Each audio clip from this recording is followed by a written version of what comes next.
يا أيها الذين آمنوا اتقوا الله وقولوا قولا سديدا يصلح لكم أعمالكم ويغفر لكم ذنوبكم ومن يطع الله ورسوله فقد فاز فوزا عظيما. وقال تعالى في الآيات الأخرى لقد كان لكم في رسول الله أسوة حسنة لمن كان يرجو الله واليوم الآخر وذكر الله كثيرا. وقال تعالى وإنك لعلى خلق عظيم. وقال رسول الله صلى الله عليه وسلم اتق الله حيثما كنت واصبر سيئة حسنة تمحوها وخالق الناس بخلق حسن. وقال إنما يرحم الله من عباده الرحماء.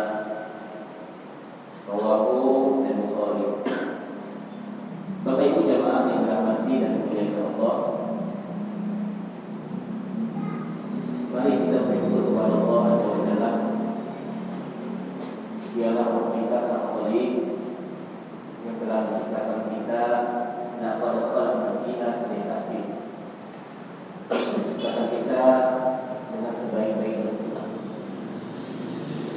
Kemudian Allah Azza wa Jalla memberikan nikmat kepada kita sebagai sarana agar kiranya kita bisa melengkapi perjalanan hidup kita dengan nikmat tersebut. Banyak nikmat yang Allah berikan kepada kita, sampai Allah mengingatkan kita wa in ta'uddu ni'matallahi la tuhsuha. Jika kalian menghitung nikmat yang telah kami berikan, maka kalian tidak akan pernah mampu. Ada di antaranya yang perlu kita rasakan hari ini adalah nikmat umur dan kesempatan. Dengan nikmat umur dan kesempatan ini, hikmahnya adalah sebagai peluang kepada kita bersama untuk memperbaiki diri kita, memperbaiki kualitas ibadah kita sebagai seorang hamba. Maka oleh karena itu, setiap orang berharap agar kiranya di sisa-sisa umurnya akan menjadi barokah nantinya insyaallah. Kemudian Allah memberikan nikmat yang terbesar, yaitu nikmat din, nikmat agama. Ketika orang merasakan atau menikmati serta mensyukuri nikmat agama ini, maka dia akan mendapatkan sakinah yang pertama, ketenangan dalam jiwa. Ketika dia sudah mendapatkan ketenangan dalam jiwanya, maka dia akan merasakan manisnya iman dalam setiap aktivitas ibadah yang dia lakukan.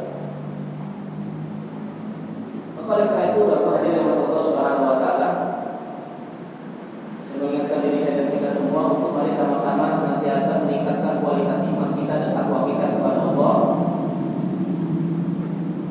Karena tidak akan pernah terbentuk karakter takwa di dalam kepribadian kita sebelum kita berusaha betul-betul mewujudkan keimanan dalam kalbu kita. Keimanan yang tidak dicampuri dengan kesyirikan, keimanan yang tidak dicampuri dengan keraguan. Kemudian iman itu, kata Imam Ibnu Qayyim al-Jauziyah, adalah yajidu wa yanqus, kadang bertambah dan kadang berkurang. Bertambahnya iman itu hanya dengan amal soleh. Illal ladzina amanu wa amilus sholihat. Berkurangnya iman hanya dengan bermaksiat kepada Allah Subhanahu wa taala. Maka kalau kita ingin mendapatkan hasil dari kualitas ibadah yang kita kerjakan hari ini, maka tahuannya kita ada sebuah analogi seperti dalam kehidupan, yaitu seorang petani. Petani itu ingin mendapatkan hasil yang maksimal dari apa yang telah dia tanam. Dia akan menjaga dan merawat. Dia akan menjaga dan merawat apa yang telah dia tanam. Itu petani. Dia sirami tanaman tadi itu, dia jaga dari hama yang akan merusaknya. Usaha yang maksimal itulah yang akan mendapatkan hasil yang maksimal. Kalaulah seandainya petani itu di dalam urusan dunianya saja dia untuk mendapatkan hasil yang maksimal, dia harus menjaga dan merawat apa yang telah dia tanam. Ini untuk urusan akhirat yang kita lakukan, yang mana akhirat itu kata Allah, bal tusiruna hayatad dunya wal akhiratu khairun wa abqa. Akhirat itu lebih baik dari dunia, maka pasti kita akan lebih menjaga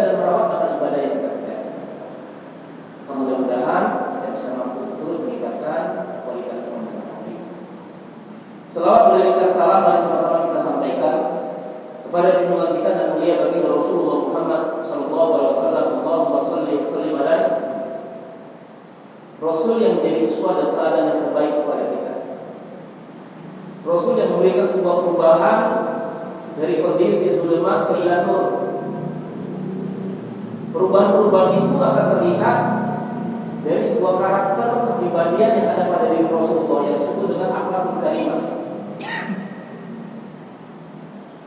Karena baiknya akhlak Rasulullah, maka Allah sematkan di dalam Al-Quran surah Al-Qalam ayat yang keempat, wa innaka la'ala khuluqin adzim.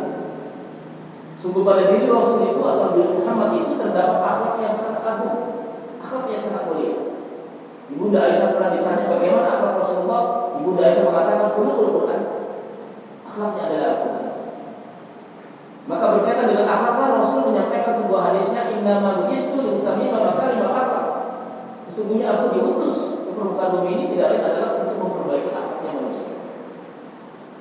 Oleh karena itu Bapak Ibu jemaah yang Allah Subhanahu wa taala, pada kesempatan malam hari ini bertepatan pada tanggal 7 Muharram 1443 Hijriah. Muharram ini adalah merupakan momentum bagi kita untuk secara makna adalah hijrah. Hijrah yang dimaksud adalah perpindahan karakter pribadi kita yang tidak baik untuk menjadi yang baik. Karakter yang baik menjadi karakter yang lebih baik lagi. Yang dulunya kita malas, berusaha untuk bagaimana kita menjadi orang yang rajin. Yang dulunya tidak taat, bagaimana kita menjadi orang yang taat. Yang dulunya kalau kita dalam ibadah tidak pernah merasakan nikmatnya iman dan kekhusyuan, bagaimana di tahun ini kita bisa nikmat dan khusyuk dalam ibadah. Karena seorang ulama salaf mengatakan, Bapak Ibu, periksalah hati kalian di dalam 3 keadaan, atau salah satunya. Kalau di dalam 3 keadaan atau salah satu keadaan itu kalian tidak mendapatkan kekhusyuan, maka mintalah kepada Allah untuk Allah memperbarui atau mengganti hati kita yang lebih baik. Yang pertama, periksalah hati kita ketika kita sedang sholat. Apakah ketika kita sholat betul-betul kita menikmati sholat kita? Itu kemudian saja kita masing-masing untuk merasakan bagaimana nikmatnya ibadah. Kemudian, periksalah hatimu ketika kalian sedang membaca Al-Quran. Apakah Al-Quran yang kita baca dalam kehidupan sehari-hari itu betul-betul kita berinteraksi dengan Al-Quran itu sendiri? Karena Al-Quran yang kita baca itu tidak lain adalah itu berbicara dan mengarahkan kepada diri kita. Satu contoh ketika Allah buka firman-Nya dengan kalimat ya ayyuhalladzina amanu. Kita paham kalimat amanu ini berarti ayat-ayat yang diturunkan di Madinah, akan disebut dengan ayat Madaniyah. Kalau sudah kalimatnya dibuka dengan ya ayyuhalladzina amanu, berarti ke depan ayat itu akan ada perintah dari Allah Subhanahu wa taala. Maka ketika Allah berbicara ya ayyuhalladzina amanu, berarti Allah sedang memanggil kita, hai orang-orang yang beriman. Karena kita merasa beriman beriman, maka berarti terpanggil dengan ayat itu untuk mengerjakan perintah. Salah satu ayat perintah itu adalah di dalam Al-Quran surah Al-Hasyr ayat 50, ayat ke-18, surat ke-59. A'udzubillahi samil alim minasyaitonir rajim. Ya ayyuhalladzina amanu taqullaha wal tanzur nafsum ma qaddamat lighad. Ayat ini sering sebagai mukadimah untuk menyampaikan kajian atau tema di bulan Muharram. Wahai orang-orang yang beriman, panggil kita, bertakwalah kalian kepada Allah dan hendaklah setiap diri memperhatikan apa yang harus kita perbuat untuk hari esok. Dalam penjelasan para ulama, hari esok itu ada 2 yang akan kita lakukan. Yang pertama, hari esok ketika kita menjalani dunia ini, hari ini, untuk esok apa yang harus kita rencanakan. Artinya, ketika kita ingin berhasil dalam urusan dunia, kita harus buat planning, harus buat perencanaan, mengagendakan sebuah pekerjaan atau perencanaan dalam perbuatan kita. Ada agenda, sehingga kita tahu apa yang harus kita kerjakan untuk dunia kita biar berhasil. Kemudian yang kedua, hari esok yang kedua adalah hari di mana ketika kita nanti setelah meninggalkan alam dunia ini adalah alam akhirat. Dan alam akhirat itu kata Rasulullah diawali dengan alam kubur, sampai nanti menuju ke alam barzakh, dan alam barzakh tempat penantian sampai datangnya hari kiamat. Maka dalam makna yang kedua ini, apa yang kita persiapkan untuk hari setelah kita meninggalkan alam dunia? Makanya ada sebuah kalimat yang disampaikan oleh para ulama kalian akan mendapatkan 3 panggilan ilahi. Panggilan ilahi yang pertama adalah panggilan kalian untuk mendatangi Baitullah. Labbaikallahumma labbaik. Panggilan ini diwakilkan dalam perantaranya Nabi Ibrahim alaihissalam. Panggilan yang pertama ini untuk menunaikan ibadah haji itu manusia itu boleh memilih, Pak. Boleh berangkat, boleh tidak. Tidak ada pilihan bagi dia. Kalau dia memilih untuk bisa berangkat ketika punya harta, maka beruntung lagi. Kalau tidak mungkin. Kemudian panggilan yang kedua, panggilan untuk menunaikan sholat. Perantara panggilan ini Allah wakilkan kepada seorang muhajir dengan kalimat hayya 'alas sholat. Dan sama panggilan yang kedua ini juga di antara manusia masih bisa memilih. Ada yang menghadiri datangnya dengan segera untuk sholat, dan ada yang tidak mau sholat, masih bisa memilih. Tapi ketika ada panggilan yang ketiga, kita tidak bisa memilih lagi, yaitu panggilan datangnya kematian, sakratul maut. Dan panggilan ini akan dibawa oleh malakul maut atau yang disebut dengan malaikat maut. Dan ketika sudah batas waktu kita habis, maka tidak bisa dimajukan dan tidak bisa diundurkan. Qul innal mauta alladzi tafirruna minhu fa innahu mulaqikum tsumma turadduna ila 'alimil ghaibi wasyahadah fa yunabbi'ukum bima kuntum ta'malun. Katakanlah yang kalian itu takut dengan kematian, maka yakinlah pada diri kalian kematian itu akan datang kepada kalian. Ketika kematian itu sudah datang, maka kalian akan dihadapkan kepada Allah. Kemudian Allah akan bertanya. Allah yang mengetahui yang gaib dan yang nyata, Allah akan bertanya tentang apa yang sudah kita kerjakan dalam kehidupan ini. Pertanyakan semua, Pak. Makanya nikmat-nikmat yang Allah berikan tadi, yang ketika kita tidak menghitung, itu bukan gratis. Karena Allah berfirman, "Summa la tus'alunna yauma idzin 'anil na'im." Kemudian nikmat yang sudah kami berikan kepada kalian itu akan ditanya. Makanya kalau kita ingin merasakan nikmat syukur tadi, Bapak Ibu, lihat dikembalikan nikmat itu, kata Dr. Al-Qarni. Contoh, kita akan merasakan nikmat sehat itu dengan benar ketika kita sering melihat orang sakit. Kita akan bisa merasakan nikmat berjalan dengan kaki kita. Kita akan mampu bisa melihat orang yang lumpuh. Baru kita bagaimana nikmatnya berjalan.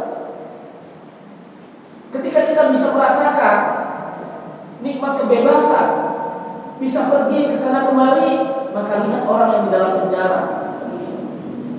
Kalau kita ingin merasakan nikmat pendengaran, maka lihat orang yang tuli. Kalau ingin merasakan nikmat penglihatan, maka lihat orang yang buta. Lalu kita bisa mendalami nikmat yang Allah berikan kepada kita. Dan ingat, kalau kita ingin merasakan nikmat Islam yang sudah tersemat kepada kita, lihat orang kafir.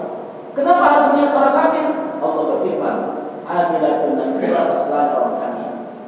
Mereka sudah bekerja keras, bersusah payah dalam membangun ketaatan kepada Tuhannya, tapi yang didapat cuma neraka. Berkaitan dengan ayat ini ada sebuah peristiwa ketika sahabat Nabi Umar bin Khattab radhiyallahu anhu sebagai Amirul Mukminin melewati tempat peribadatan orang kafir. Dia lihat ada mereka itu sedang membawa kendi-kendi suci dengan air suci mereka masuk ke dalam tempat ibadah mereka. Di dalam mereka menangis. Dan ini tidak berbeda kalau kita rumah kita itu ada gereja atau ada orang Nasrani dalam kondisi mengadakan acara pertamianan pertama itu dia berdoa. Itu hampir setiap doa mereka selalu menangis. Tapi ternyata amilan nasibat kata Allah aslan orang. Tangisan mereka pada akhirnya cuma mendapatkan neraka. Kenapa? Karena mereka tidak punya dasar iman. Berbeda dengan kita, Nabi SAW menjanjikan kepada kita ada 2 mata yang tidak akan tersentuh api neraka. Mata yang pertama dipergunakan untuk berjaga-jaga di perbatasan jihad yang riba, dan yang kedua mata yang ketika dalam sendirinya dia, dalam kholwatnya dia, dalam berdoa dia kepada Allah, dia sadarkan diri dia telah berbuat dosa. Kemudian dia tidak sadar, air matanya menangis, keluar bercucuran atau menetes, maka air mata yang seperti ini yang dimiliki matanya tidak akan pernah masuk ke dalam neraka. Kalau tidak masuk dalam neraka berarti orangnya tidak akan masuk neraka. Tapi ternyata peluang seperti ini sulit ketika kita ibadah itu menangis. Makanya daerah kalau sahabat itu ketika sholat di belakang Rasulullah mereka selalu menangis. Rasul itu ketika sholat malam itu tangisannya luar biasa. Kalau mau kita bandingkan amalan Rasul dengan amalan kita sangat jauh sekali. Pernah dalam riwayat Rasul sholat malam ya, bersama para sahabat. Di belakangnya ada seorang sahabat yang bernama Ibnu Mas'ud dan Huzaifah bin Yaman. Pada waktu itu Nabi masih rakaat pertama. Habis Al-Fatihah Nabi membaca surat Al-Baqarah. Dibaca Rasul sampai habis 286 ayat. Dikirain sahabat tadi Rasul mau rukuk, ternyata Rasul nyambung dengan surat Al-Imran. Surat Al-Imran dibaca sampai selesai 200 ayat. 486 ayat. Dikirain Huzaifah sama Nabi tadi, Nabi setelah itu mau rukuk, ternyata lanjutkan surat An-Nisa 176 ayat. 300 lebih. Itu baru satu rakaat. Kemudian kata Huzaifah, setelah itu Nabi rukuk. Lamanya rukuk hampir sama lamanya berdiri. Hampir sama lamanya berdiri. Kalau tadi baca 600 ayat, kira-kira sampai satu jam. Benar? Itu masih satu jam. Nabi rukuk hampir sama lamanya berdiri, setengah jam lagi ada. Berarti rukuknya setengah jam. Kemudian Nabi itikaf dengan membaca pujian-pujian kepada Allah dengan banyak pujian. Kemudian setelah itu Nabi sujud dan lamanya sujud hampir sama lamanya berdiri.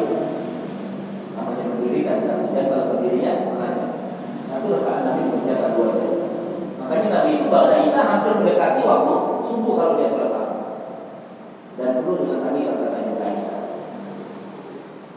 Walau akhwat yang karena Allah Subhanahu Wa Taala inilah berkaitan tentang bagaimana ya Rasulullah itu memiliki karakter yang luar biasa. Maka bisa hati kita ketika sedang sholat. Dan ketika hati kita sedang, yang ketiga sedang berzikir.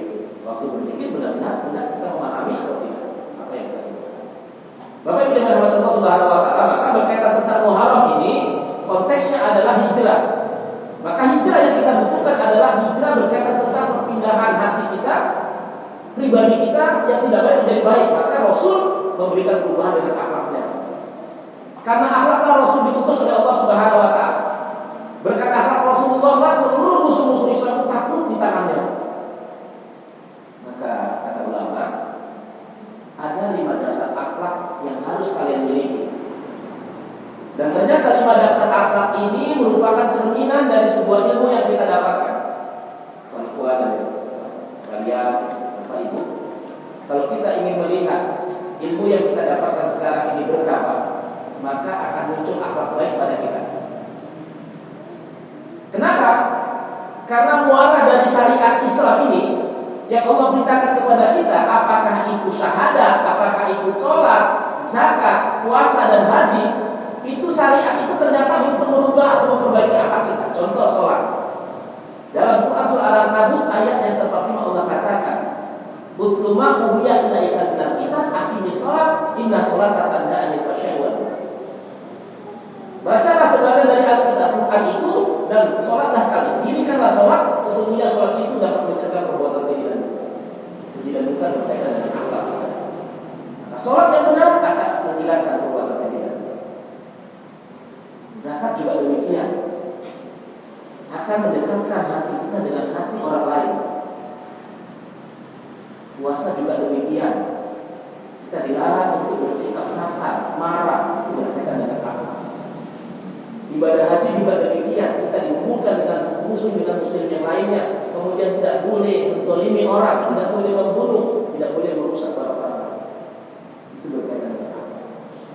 Maka karena akhlaklah Rasul diutus, maka kalau kita ingin mendapatkan melihat berkahnya ilmu kita, kata ulama, maka kita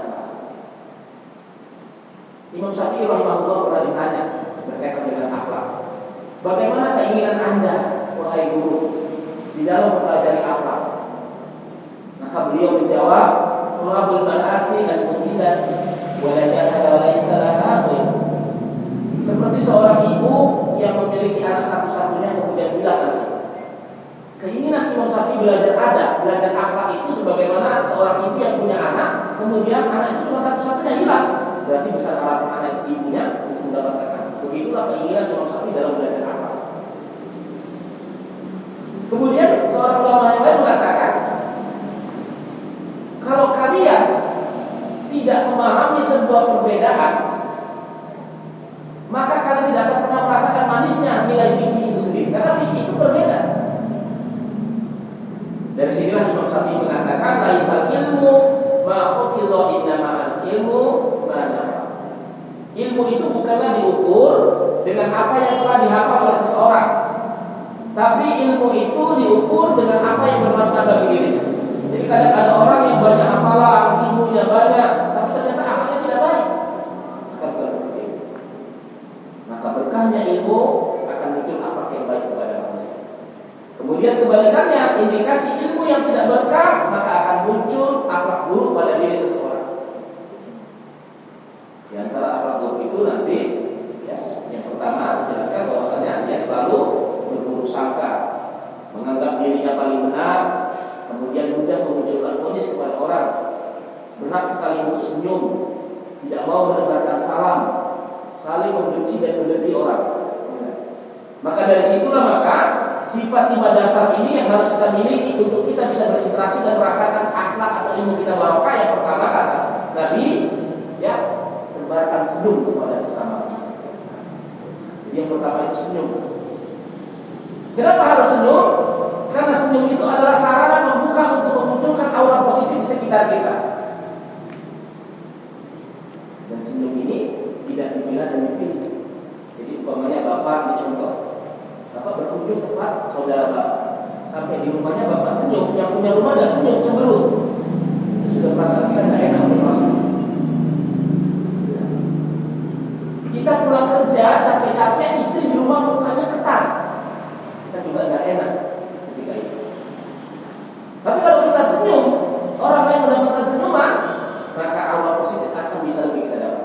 Maka Nabi mengatakan, tabassumuka fi wajhi akhika laka sadaqah. Senyummu kepada saudaramu itu akan bernilai sedekah kata Rasul. Dan senyum ini adalah perbuatan yang tidak sulit, Pak, gampang. Tidak membutuhkan biaya, tapi nilainya sedekah kata Rasul. Hanya ini bisa dibuktikan. Saya pernah baca buku judulnya Membuat Orang Jatuh Cinta Dalam 1 Detik. Tidak pakai lama. Dan buku ini saya buktikan. Ketika saya safar di Bangor kemarin, pulang dari sana di bawah saya singgah di Salafian, itu ada pemandian. Kemudian karena PPKM tidak ada orang mandi, bukan masyarakat situ. Ketika saya turun ke bawah, ada suami istri, saya bersama istri sama. Ada suami istri dengan 2 orang anak. Suaminya buka baju, badannya berkaku semua, dan saya tidak tahu dia muslim atau tidak tahu. Kemudian yang saya lakukan pertama adalah senyum dengan dia. Kemudian ketika dia melihat saya senyum, dia pun senyum, Pak. Harapan saya berarti dia bisa untuk diajak cerita. Ternyata setelah kita mulai cerita, akhirnya dia mengatakan saya berobat Ustaz. Barulah disitu terus cerita selanjutnya. Kalau mau kemudian datang temannya yang lain lagi dengan badan yang besar dan kekar, juga saya tidak tahu agamanya apa. Saya senyum dengan orang tadi yang membuat, dia juga senyum. Baru saya buka cerita lagi dengan dia, ternyata dia seorang Allah. Jadi artinya apa? Senyum itu adalah merupakan sarana yang menyebabkan aura positif akan muncul kepada kita. Jadi kata Nabi dalam hadis yang lain, jangan sekali-kali engkau menganggap remeh satu perbuatan, meskipun perbuatan itu dengan engkau menjumpai saudaramu dengan wajah yang ceria. Jadi orang yang berkaimunya yang pertama, Pak, dia orang yang hatinya senyum. Dan senyumnya juga diatur. Ya, ada senyum kepalsuan, ada senyum yang sinis, ada senyum yang sederhana, dan ada senyum yang sesungguhnya. Dulu saya pernah belajar senyum itu, ya, 227 rumusnya. Itu senyum benar.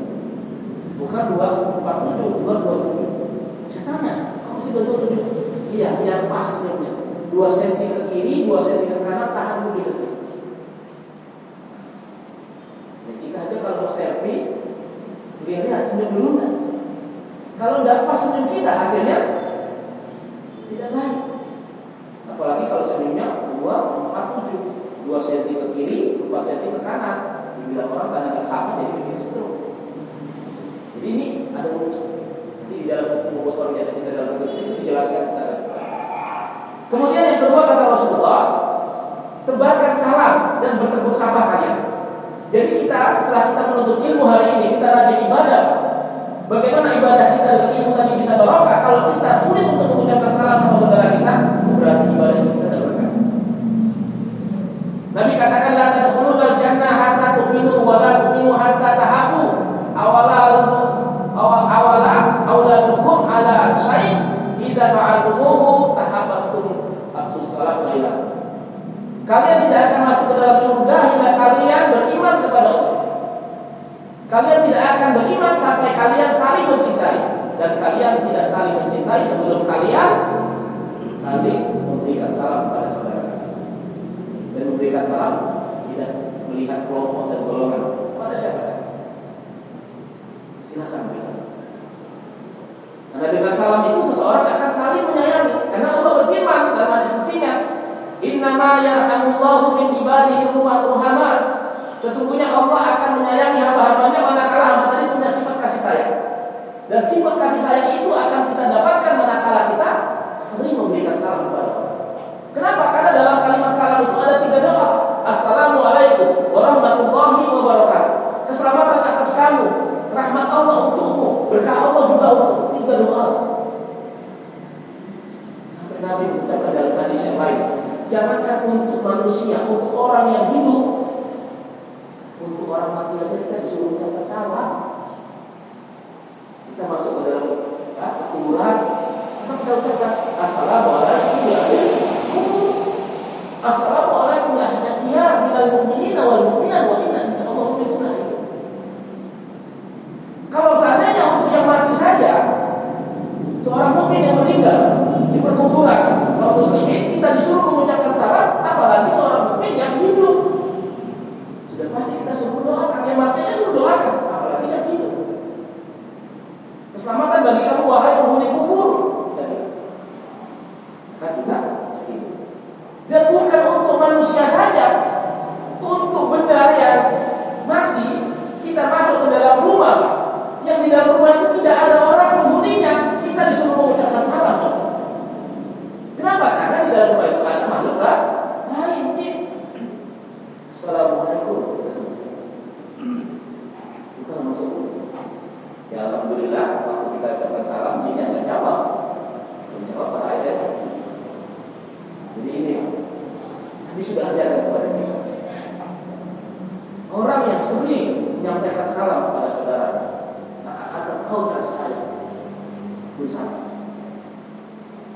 Kemudian yang ketiga kata Nabi, jauhilah prasangka oleh kalian. Karena Allah Subhanahu wa taala berfirman dalam Quran surah Al-Hujurat ayat 12, ya ayyuhalladzina amanu ijtanibu katsiran minadh dhanni inna ba'dadh dhanni itsmun wa la tahzan. Wahai orang-orang yang beriman, jauhilah kebanyakan dari itu prasangka. Sesungguhnya sebagian prasangka itu adalah dosa, dan jangan kalian mencari-cari kesalahan orang lain. Kenapa Allah bilang jangan mencari-cari kesalahan orang lain? Karena kita manusia tempatnya salah, Pak. Kullu bani Adam khata'. Setiap anak Adam itu pernah berbuat salah. Maka jangan dicari-cari. Enggak dicari itu tetap nampak kesalahan itu. Nabi Adam enggak dicari kesalahan, satu aja kesalahan nampak. Makanya terkadang kita ketika Nabi Adam berbuat dosa, dosanya tidak banyak, cuma satu. Satu berbuat dosa, Adam dikeluarkan dari surga gara-gara satu dosa. Ini pelajaran sama kita. Gara-gara satu dosa Adam dikeluarkan dari surga. Sementara kita banyak buat dosa pengen masuk surga. Tapi ingat, Allah punya sifat Al-Ghafur yang Maha Pengampun. Allah akan mengampuni dosa-dosa kita selagi nyawa belum sampai di tenggorokan. Allah akan mengampuni dosa-dosa kita selagi matahari belum terbit dari barat. Allah akan mengampuni dosa hambanya selama hamba itu berjalan selama 70 tahun perjalanan hidupnya. Sampai batasan 70 tahun Allah mesti ampuni. Jika kita coba dengan membuat dosa sebesar apapun, hatta ketika berbuat syirik sebelum meninggal kita bertobat, Allah ampuni, Pak. Dulu pada masa Bani Israel ada seorang pemuda yang membunuh 100 orang, bertobat kepada Allah, masuk surga. Dulu ada seorang pelacur, bertobat kepada Allah, amalnya cuma ngasih minum seekor anjing, masuk surga dia. Abu Dzar Al-Ghifari sahabat Nabi, seorang perampok yang ganas selalu membunuh, bertobat masuk surga. Umar bin Khattab seorang preman yang keras, selalu minum satu hari minuman keras minimal 5 kali, bertobat kepada Allah masuk surga. Kita bukan karakter seperti orang terdahulu, tidak pernah bunuh orang, kalau bunuhan tidak banyak. Kalau ada di antara kita bukan wanita, ini bukan wanita yang jahat. Pasti peluang tobat kita masih lebih besar. Maka pergunakan pada Rasul. Maka ingat yang ketiga ini, jauhi prasangka. Biasanya ini terjadi Pak di satu jamaah, di pengurusan, ini sering terjadi Pak. Kalau sudah pengurusan itu ada di orang seseorang yang mencari-cari kesalahan pengurus itu, maka akan rusak pengurusan. Ini sering terjadi. Akhirnya terjadi kesenjangan sosial. Kalau sudah terjadi yang pertama ini, maka yang pertama dan kedua itu tidak terlaksana. Sudah pasti nggak mau senyum, sudah pasti nggak mau salam. Akhirnya alhamdulillah itu mencegah. Kalau sudah tidak mau senyum, tidak mau salam, kemudian mencari-cari kesalahan, maka pasti akan muncul yang keempat, dia akan saling mendengki. Maka yang keempat, orang yang berkah ilmunya, maka dia akan menjauhkan dirinya dari benci pada orang dan saling tidak membenci dan benci dan benci. Karena orang hari ini memiliki karakter secara umum SMS, senang melihat orang susah, susah melihat orang senang. Karena sudah ada penyakit ini buang dari. Seperti pagi isi di Hamid pengajian subuh, ada ibu-ibu, oh itu SMS Ustaz, kalau kami bilang SMS. Saya bingung apa SMS itu? Susah melihat orang senang, senang melihat orang susah. Di dada kita muncul, jangan sampai ada ini dari kita. Karena kita lucu, kita pengen sehat, tapi kita iri sama orang, kita dengki sama orang. Yang kita iri, dia tidurnya nyenyak, bercanda sama istrinya, makannya enak, kita mesti mikirin dia aja. Yang seharusnya bulan 200 jadi 400. Ya, seperti ini itu luar biasa. Dan ternyata hati yang ikhlas, tidak memiliki dendam itu merupakan sarana untuk mendapatkan surga.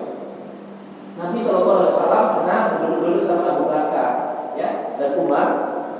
Tiba-tiba ada seorang sahabat yang junior kalau bahasa kitanya masuk ke masjid. Nabi bilang, kalau kalian ingin melihat penghuni surga, lihat pemuda itu, kata Nabi. Besok datang lagi, kalau kalian ingin melihat penghuni surga, lihat pemuda itu, sampai 3 kali. Terakhir, sahabat-sahabat tadi ini penasaran, apa sih amalan dia? Padahal kelas-kelas Abu Bakar, Umar dan sahabat-sahabat senior lainnya. Kok tidak kami yang menunjukkan penghuni surga pada kalimat ini? Akhirnya salah seorang sahabat datang ke rumah pemuda tadi, alasannya ada masalah keluarga, minta izin 3 hari untuk menginap di rumahnya. Karena 3 hari untuk menginap di rumahnya itu cukup dan dia akan mengetahui karakter sahabat tadi. Jadi kalau kita ingin tahu sahabat kita, teman dekat kita, kata Nabi, sapalah kamu bersama dia 3 hari. Kamu tidur bersamanya, makan bersamanya, berjalan bersamanya, kamu akan tahu sifatnya kayak apa. 3 hari. Jadi nggak perlu lama. Karena saya heran, ada sebuah rumah tangga, suami istri, sudah 5 tahun menikah, dia bilang aku nyesal nikah sama kamu. Coba. 5 tahun sudah baru nyesal. Padahal kata Nabi untuk mengetahui sifat istri kita tidak perlu lama. 3 hari sudah bisa tahu kita. Nyesal-nyesal tapi anaknya banyak juga. Coba setelah 3 malam pertama, mulailah sahabat tadi yang tinggal di rumahnya mulai sholat malam. Ternyata yang dibilang mau di surga mesti tidur, tapi tengah malam bangun dia.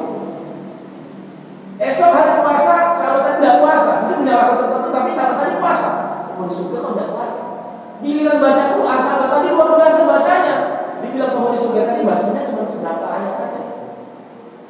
Akhirnya setelah 3 hari barulah berbicara. Apa sebenarnya keunggulan dirimu sehingga Rasul menyampaikan kepada kami kalau penghuni surga? Baru dia cerita. Kalau saya membandingkan amalan dengan kalian, wahai sahabat-sahabatku yang senior kalau bisa dibilang, saya kalah. Saya kalau sholat salah, kalah dengan kalian. Baca Quran saya kalah, itu amalan jasa. Tapi saya punya amalan hati. Amalan hati itu lebih berat dari amalan jasa. Karena kalau orang sudah tersakiti, Pak, orang sampai bilang sakitnya itu di sini berat untuk melupakan. Ustaz, saya sudah maafkan dia. Dan bilang, tapi kalau saya jumpa sama dia, gak enak Ustaz. Saya dekat sama dia, dan semuanya nggak ikhlas. Akhirnya dikatakan, setiap saya mau berbakar badan, mau tidur malam, saya lapakkan dada saya untuk memaafkan kesalahan orang. Coba, kesalahan orang aja dimaafkan, apalagi kesalahan istri, apalagi kesalahan suami. Maka kita heran kalau ada dalam rumah tangga itu bisa sampai sekitar 3 hari, nggak gara-gara masalah yang kecil. Jadi konteks ini bisa kita dapat dalam semua ini. Jadi yang ke berapa tadi?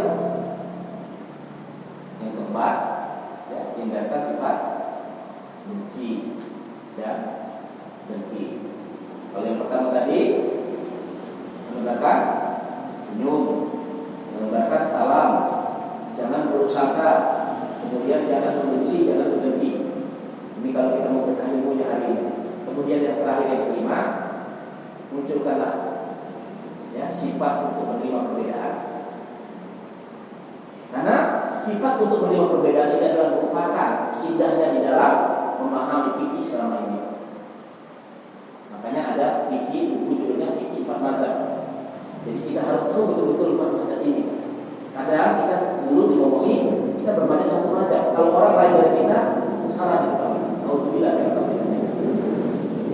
Hari ini sudah mulai mana sudah mulai paham perbedaan antara kalau sholat wudhu itu ada yang pakai kurung, ada yang tidak. Imam Ahmad bin Hanbal dengan Imam Syafi'i rahimahullah, karena Imam Syafi'i belajar sama Imam Ahmad belajar Imam Syafi'i, tapi karena mereka sedang belajar fikih berbeda. Imam Ahmad tidak pakai kunut, Imam Syafi'i pakai kunut. Ketika Imam Ahmad berkunjung ke Imam Syafi'i imam pakai kunut, Imam Ahmad di belakang angkat tangan mengaminkan. Tapi ketika Imam Syafi'i berkunjung ke Imam Ahmad tidak pakai kunut, Imam Syafi'i di belakang kunut sendirian. Karena dijadikan imam untuk itulah ya. Ketika mereka berbeda pendapat, mereka tidak menjadi musuh dalam kehidupan sehari-hari. Mereka saling mengasihi.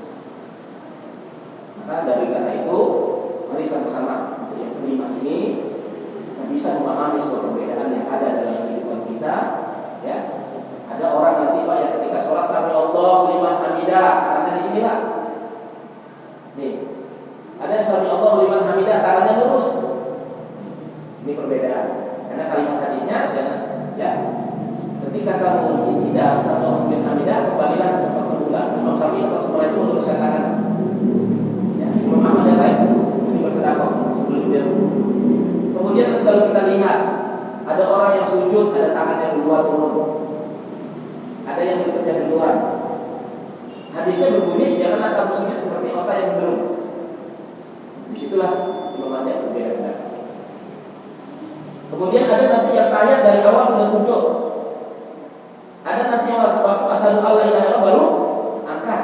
Ada yang dari awal sudah goyang-goyang. Semua sudah ada tadi. Itulah munculkan sebuah ya menerima untuk adanya sebuah perbedaan di dalam masalah. Mudah-mudahan kelima sifat dasar ini ada pada kita sehingga kita yang pertama berkah ilmu yang kita dapatkan, kemudian akan mendapatkan nikmatnya ibadah dan iman dalam hati kita. Mudah-mudahan bermanfaat bagi diri kita semua. Subhanallah wa bihamdika asyhadu an la ilaha illa anta astaghfiruka wa